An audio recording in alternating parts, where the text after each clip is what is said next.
நாளைக்கு என்ன சாப்பாடு மம்மி? என்ன வாங்கிட்டு வந்தீங்க?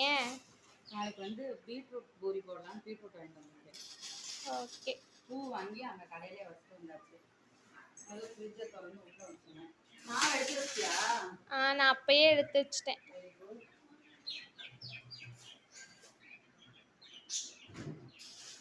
சரி ஃபாஸ்டா தோசை ஊத்துங்க. எதுக்கு வீடெல்லாம் இப்படி போட்டுருக்கீங்க? நம்ம எழுதிக்கிட்டு இருந்தேன், அதை அப்படியே போட்டேன். மம்மி இங்க ஏதோ இல்லாத மாதிரியே இருக்கு. வீடெல்லாம் க்ளீன் பண்ணீங்களா என்ன? ஆமா, அவசியம் விட்டேன். இங்க பாரு எறும்பு. இது என்ன இங்க என்ன ஒண்ணுமே காணோம்? இங்க இருந்ததெல்லாம் எங்க? அரிசி எடுத்துட்டேன். அப்ப அரிசி மூடி எங்க? அரிசி மூடி எங்க மம்மி? அரிசி மூடி தூக்கிக்குள்ள வச்சு காய போடணும். இதெல்லாம் விளக்கணும். தோசை ஊத்துங்க.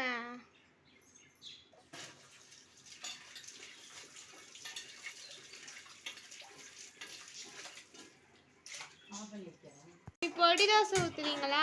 ஊத்தலாம். முட்டை தோசை? சரி அப்போ எனக்கு முட்டை தோசை தான் வேணும். பச்சை மிளகாய் எடுத்துட்டு வா. ஆனா இன்னைக்கு ஃப்ரைடேவே. ஃப்ரைடே தான் சாப்பிடக்கூடாது. 2 பேரும் மாத்தி மாத்தி கேட்குறீங்க. இல்ல வேணாம் மம்மி, சாம்பார் இருக்குல்ல அதுவே போதும். மம்மி சட்னி வேணாம். கொஞ்சம் தேங்காய் சட்னி வச்சுக்கலாம். மம்மி வேணாம், சாம்பார் இருக்குல்ல. ஓகே. ரமணி பச்சை மிளகா வேணாம்.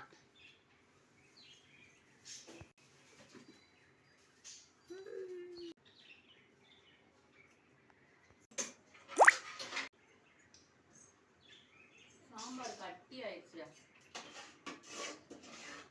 கொஞ்சம் தேங்காய் சட்னி வச்சுக்கலாம்னா வேணான்ற. வேணாம். இன்னைக்கு என்ன சாம்பார் டிஃப்ரெண்டா வச்சிங்களா? நல்லா இருந்துச்சு. இல்ல உங்க வீடியோல தான் பார்த்தேன். தோசைக்கல் அப்பயே சூடாயிடுச்சு. எப்பதான் ஊத்துவீங்க? என்ன இவ்வளோ தண்ணியா வச்சிருக்கீங்க?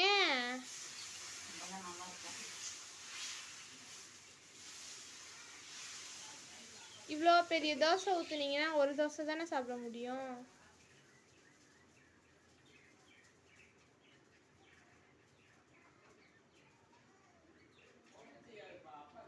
நாளைக்கு பேரண்ட்ஸ் மீட்டிங் மம்மி எங்க ஸ்கூல்ல. நான் வரல. எதுக்கு? அப்பா வருவார். எதுக்கு நீங்க ஏன் வர மாட்டீங்க?